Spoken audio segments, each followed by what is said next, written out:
This is an exclusive House of Ramirez and the Heat magazine interview. Hey guys, this is House of Ramirez, and y'all already know how I get down. I'm out here in the hot streets of Atlanta representing, and I represent and I love to talk to entrepreneurs and also community leaders that are doing impactful work in their communities. And today with me, I have Miss Susan. Miss Susan, thank you so much for making time out of your busy day to speak to me. It's my pleasure. Thank you for having me. Yes, ma'am. Yes, ma'am. So for many of my audience that don't know who you are, can you please tell me who you are and where you are from? I was born in Indianapolis. I'm the oldest of 4 girls. I was raised in the Baptist church and learned at a very young age about Jesus. And I have grasped that all through my life. I moved to Tampa when I was 15. I met and married my husband in 1977, so it's been 45 years. And we have 2 grown children. Our daughter is out west with my only 2 grandchildren who are 8 and 10 months old. And my son is living about an hour away from where we are here. So, and just following Jesus has been an important part of my life all the way through. Yes, yes, absolutely. It has to be a focus point for many of us, for all of us actually. A lot of people don't see it that way, but and for the record, I'm very spiritual. I'm guided by God and his power. You know, anything that I want to do, I can do because of him.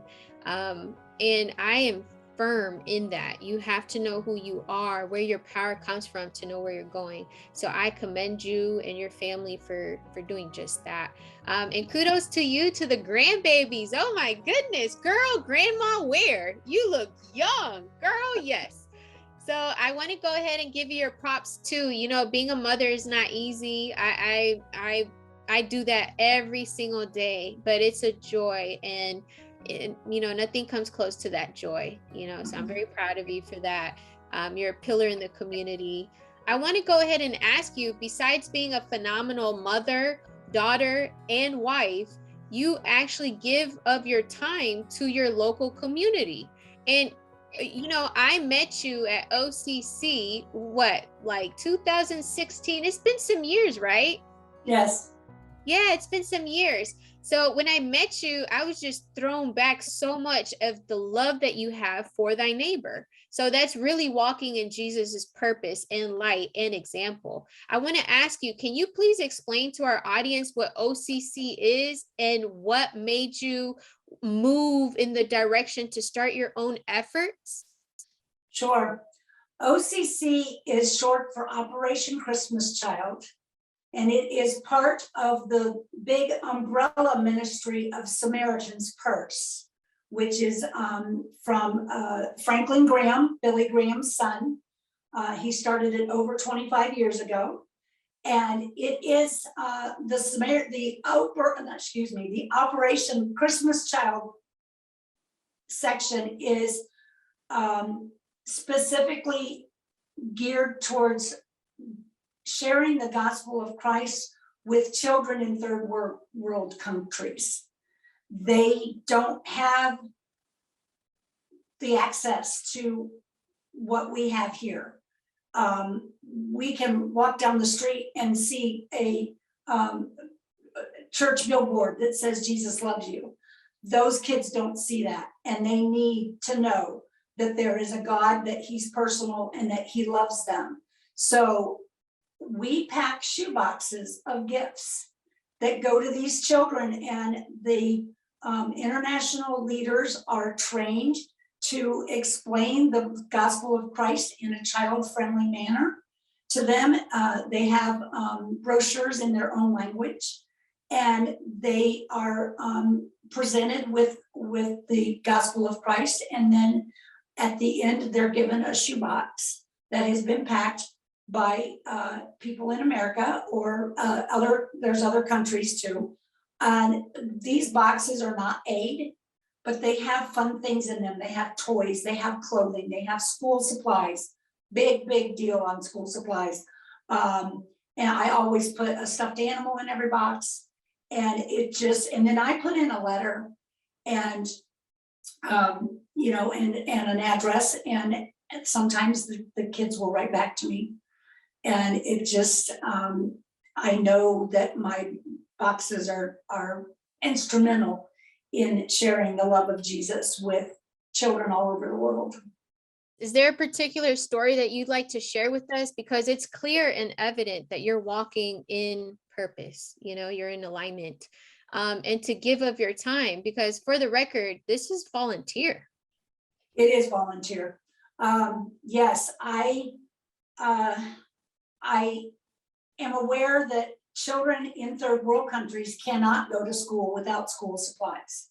So I make sure that each of my boxes has a full-size spiral notebook, pens, pencils, sharpeners, erasers, you know, etc.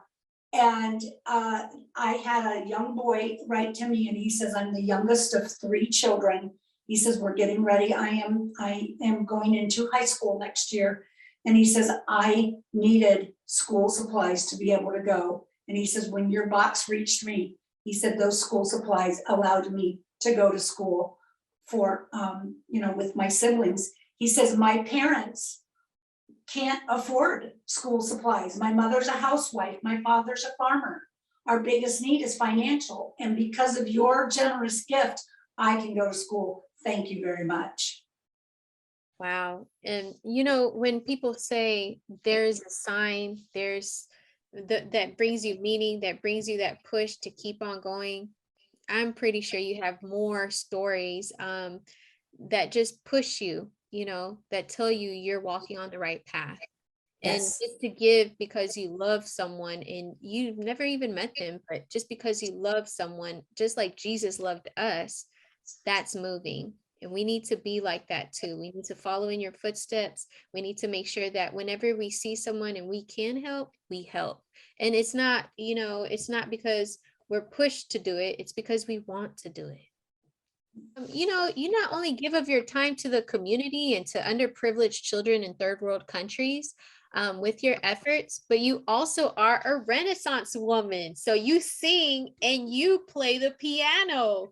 Can you please tell us about how you got into singing and where you currently sing? Sure. I have loved to sing ever since I was a little girl. I would sing whatever came into my head as I was swinging on my swing set in the backyard. I would, you know, pump up to the sky and felt like I was reaching the heavens and just singing whatever was there. And then as I grew up, I loved my music classes in school. I joined the church choirs of the different churches I was in. And then I have been in some multiple community choruses. I am currently a member of the Georgia Festival Chorus.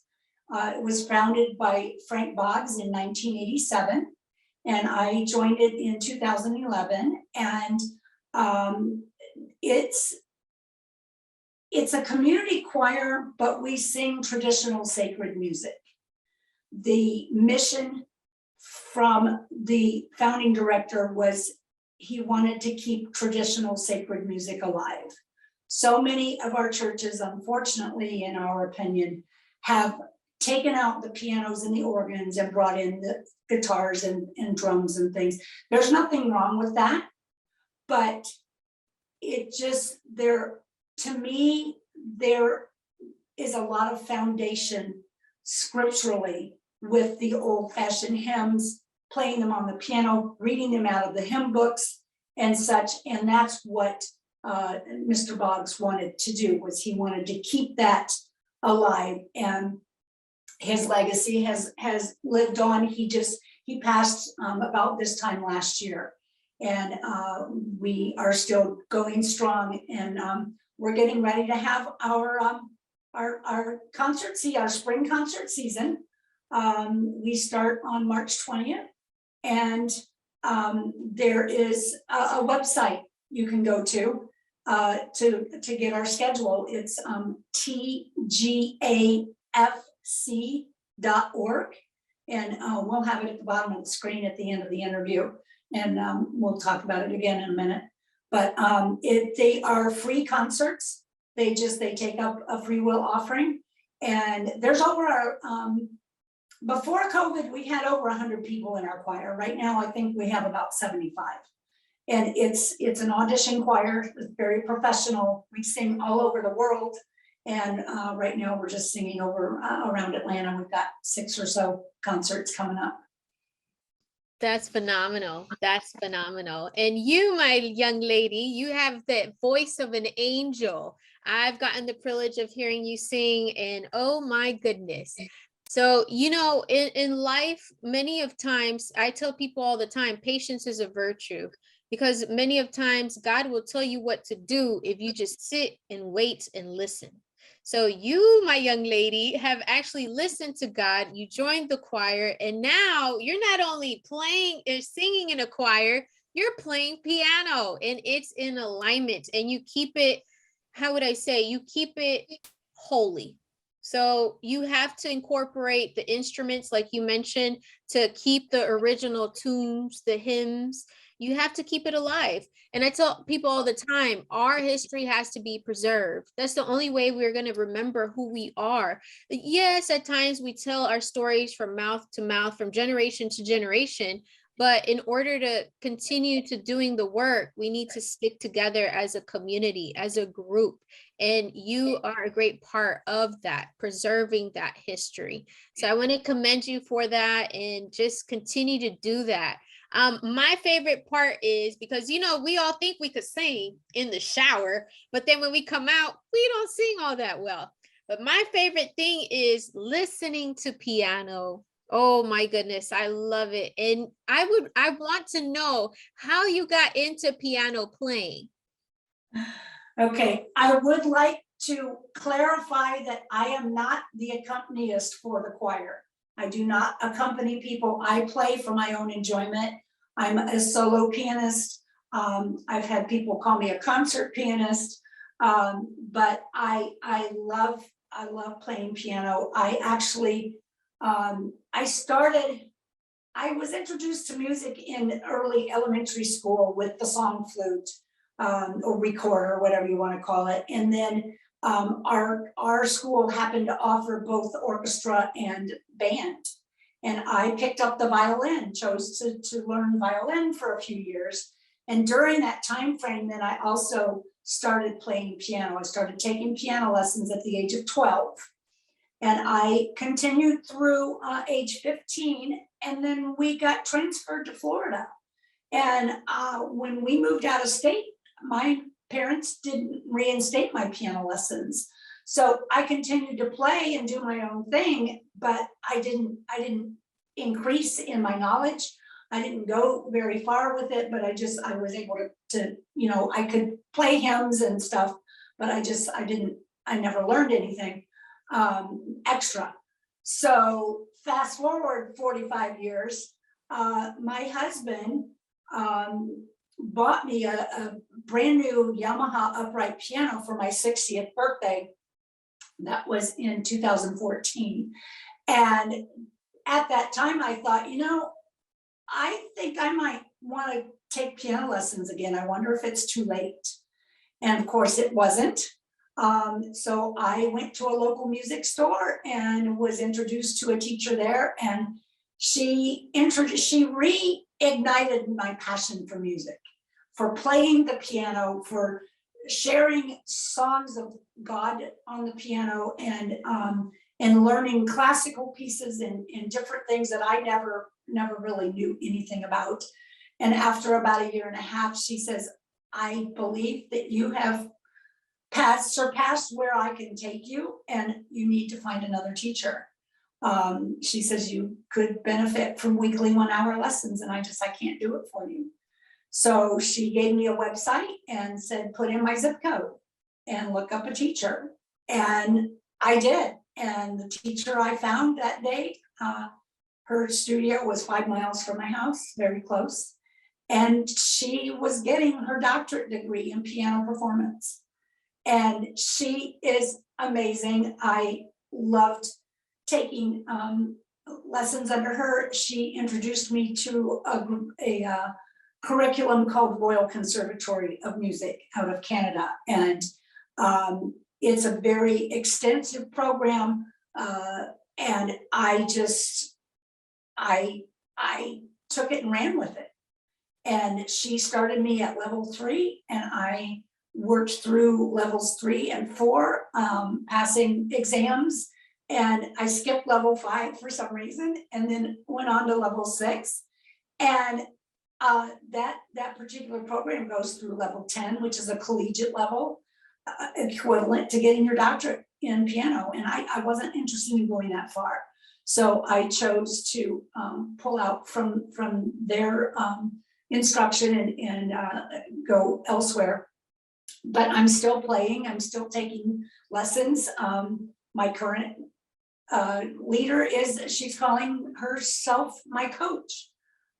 I don't need a teacher, I know how to play, but she's coaching me in how to put the Spirit of God into my playing and such. And I'm really enjoying learning even more as time goes on. And it's been 7 years now. And for Christmas this past year, my husband upgraded me from the upright piano to this gorgeous grand that's sitting in front of me. So. Well, the grand piano looks great on you. I just want to say that. Thank you. Thank yes. you. And it's well deserved. Well deserved. You're a great pillar of the community. You're a great wife, mother, and daughter. It's only right. It's well deserved. So, kudos to you and your husband. And that's what I'd be telling everybody all the time. When you see someone excelling in their path and just giving of their time, reward them, look out for them, check on them, make sure that they're okay, because we need those people in our communities. We need us. We need to strengthen us and look out for each other. So I want to give you your flowers and give you your kudos and, give you the words of encouragement that you need to keep going. I appreciate you. The community appreciates you. And I'm just very honored to know you and to be part of, your greatness.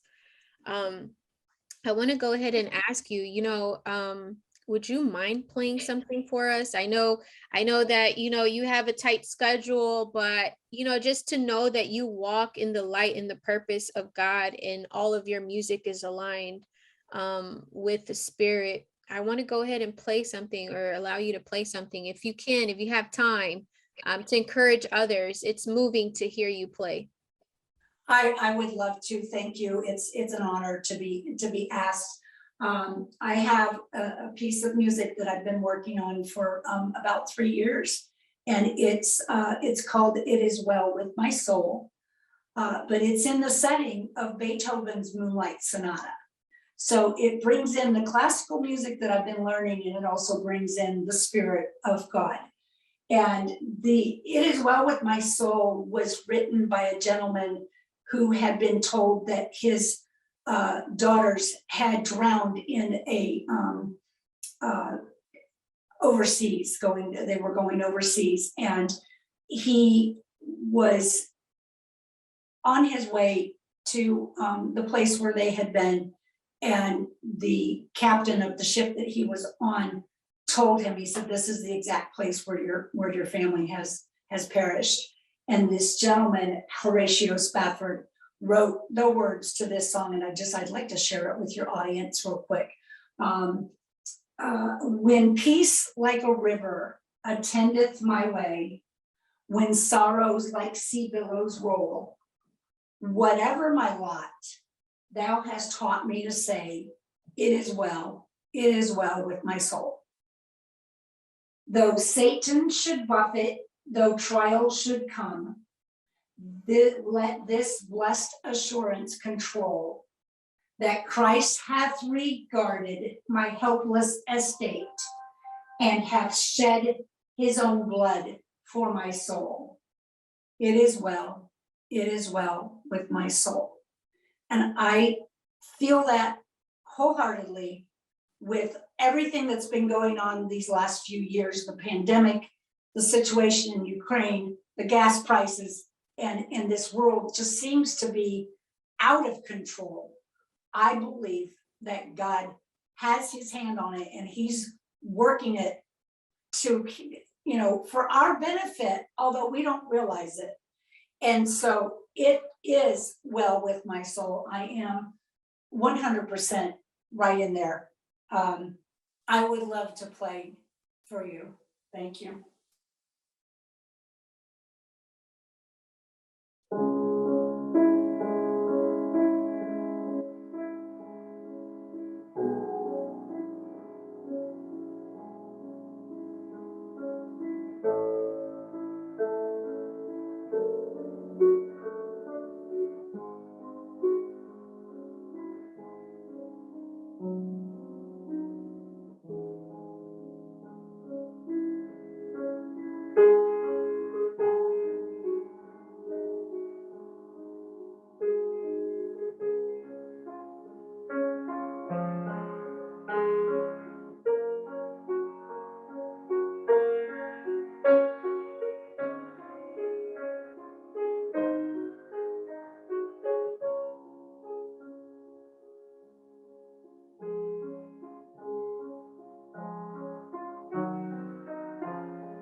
Bravo!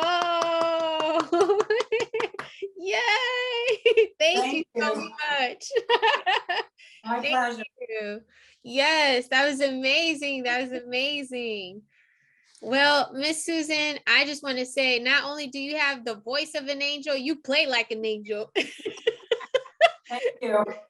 Yeah. So thank you so much for gracing my show and allowing my audience to have piece of, just piece of your art, because it really is an art to play. Thank you so much. Yes, absolutely. So I want to ask you, as an amazing daughter, mother, and wife, you set the tone for not only your grandchildren, but also for the community. You lead by example. Are there any words that you'd like to give our up and coming and current entrepreneurs right now? It's a difficult time coming out of COVID, and a lot may be second guessing what they're doing, and they just need a few words of encouragement. Do you happen to have any for them, please? I do. Follow your heart and your dreams. Push towards not only what makes you happy, but also what you feel God is asking you to do. Pray and ask the Lord, how can I serve you today? Then wait for his answer. Sometimes it may come when reading a devotion or a book in the Bible, certain Bible verse maybe, sometimes just in prayer. And a lot of times I'll be writing things in a journal, and God will just speak to me and say, this is what I want you to do today. And that's what I go on. And yeah, that's that's what I got.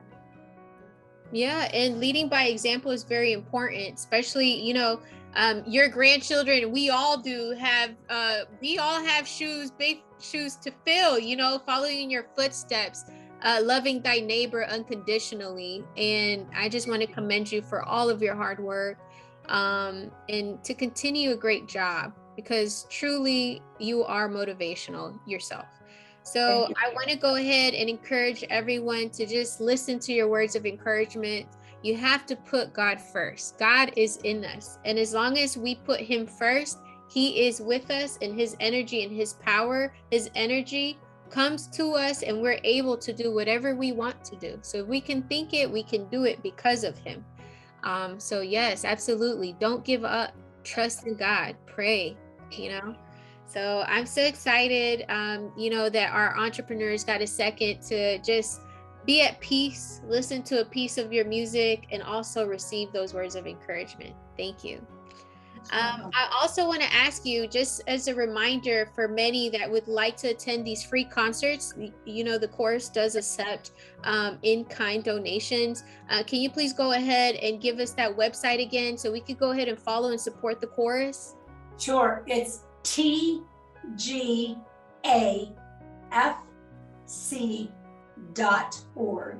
It's the Georgia Festival Chorus. You've got to have the word "the" in there to get to the right spot. Yes, ma'am. Yes, ma'am. Thank you so much. I'll go ahead and put the hyperlink below the video, and I'll also put it on the screen so you could go ahead and easily Google it.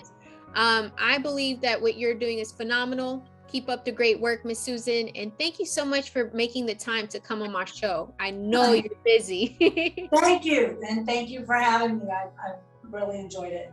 Yes, ma'am. Yes, ma'am. This is the first time, but it's not the last time. So when you have another project in the community, when you have another concert, when you want to come back on my show, we need to connect, and we need to make it possible. Our youth, our communities need positive, motivational pillars of the community like yourself.